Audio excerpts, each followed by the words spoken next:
একটু লিটনের প্রসঙ্গে আলাদা করে যেতে চাই।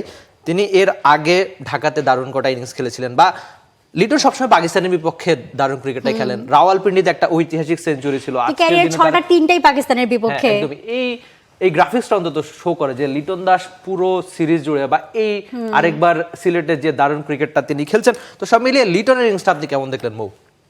একদমই আগের শোতে আমরা ওই কথা বলছিলাম যে মানে তার ইনিংসে মানে থাকে না, মানে ক্লাসিক একটা ব্যাপার থাকে, আমরা যে ক্লাসিক ইনিংসগুলো খুঁজে থাকি সেই ইনিংসটা আমরা আসলে লিটনের মাঝে আসলে খুঁজে পাই। এবং নট অনলি মানে শুধুমাত্র ব্যাটিং, আবার দেখেন উইকেটের পেছনের লিটনও কিন্তু দুর্দান্ত।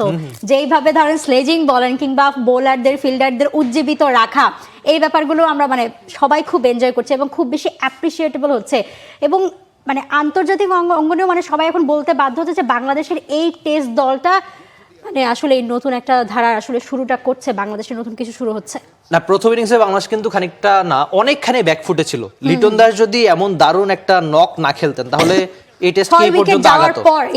মানে একদম এই কাজটাই। আর সঙ্গে একটা পরিসংখ্যান একটু অ্যাড করতে চাই, যেখানে টেস্ট ক্রিকেট ইতিহাসেই 5 বা এর চেয়ে নিচে নেমে মুশফিকুর লিটনের 7টা সেঞ্চুরি জোট মাত্র 25টা ইনিংসে, যেখানে মানে টেস্ট ক্রিকেট ইতিহাসেরই সবচেয়ে বেশি জোরুট আর বেন স্টোকসের আর 8টা সেঞ্চুরি জোট তারা করেছেন 47টা ইনিংসে। এই পরিসংখ্যানটা জানায় যে মুশফিকুর লিটন 25টা ইনিংসে 7টা সেঞ্চুরি। তো অবশ্যই এই ব্যাপারটা স্বস্তির।